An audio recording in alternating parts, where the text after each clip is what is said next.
Thank you, Mr. Toastmaster. Good evening, fellow Toastmasters and our most welcome guests.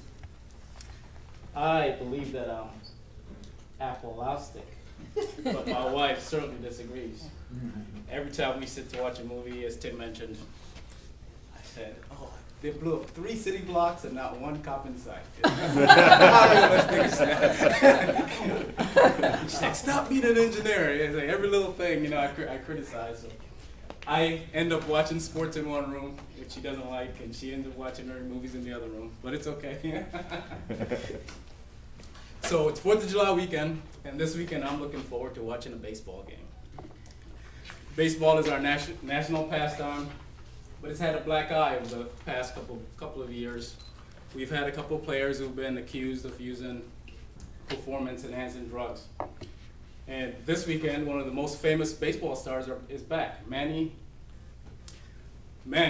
just being Manny. Manny's one of those players who goes by one name. He's famous. If you mention Manny to a baseball player, they know who Manny Ramirez is.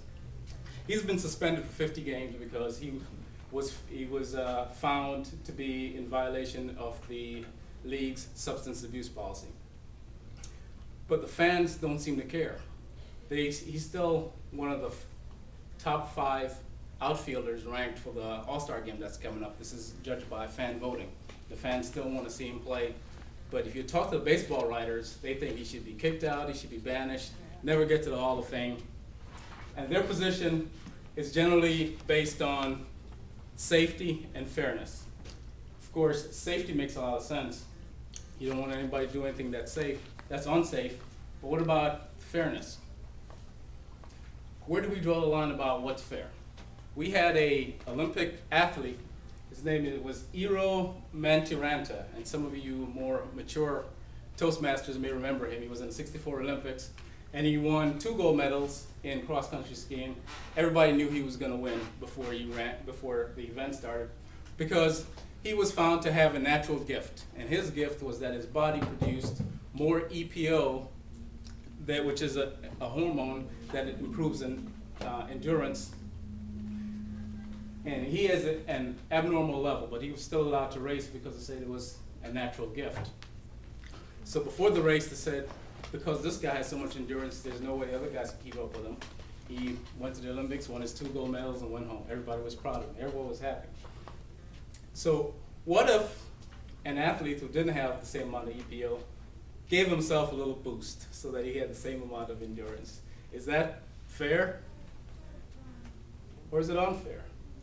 And it's the same thing with human growth hormones. It's the same thing with all these drugs that these people are taking. There's a lot of hope in the science that's behind all these drugs. Most of them aren't developed because of athletes per se. They're developed because the scientists are out there trying to solve real day-to-day problems. You could use gene replacement therapy for muscular dystrophy and cancer, and there's a lot of people holding out hope for that. However, athletes try these things out because they're always trying to get this extra edge, and they find out that, guess what? This thing makes them a little bit better. And these guys that make it to the top level of sports will generally do anything to get to that level or stay there. For instance, these guys that are taking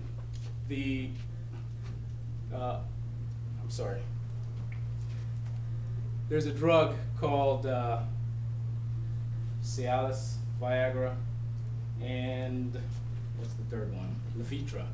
Those are the drugs that men love to take for obvious reasons. However, some Olympic athletes have been taking this, and they found out that these ED drugs not only help blood to go to one part of the body, helps them go all over the body, and that also improves your endurance. So Olympic athletes in cycling were using ED drugs, and they were going and they were winning a lot of races, so now that's banned. But how do you know someone was taking it for cheating rather than taking it because they really had a dysfunction? You're asking them to make sort of a big sacrifice, I think.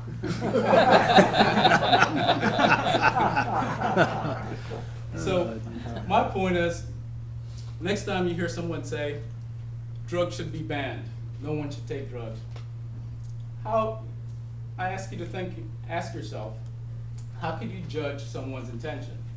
How do you know the exact reason why they're taking that drug? We don't know if it's for an actual need or if they're trying to cheat.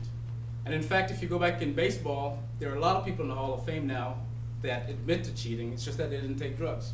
There are people who stuff the ball to make it do a certain thing, moving in a certain direction. There are people who use spitballs. People have always been trying to cheat, and that's where they come from that statement. If you're into cheating, you're not trying. So my position when I hear people talk about this drug issue now is, as long as it's fairly safe, I think it's okay. That's all. Thank you, Mr. President.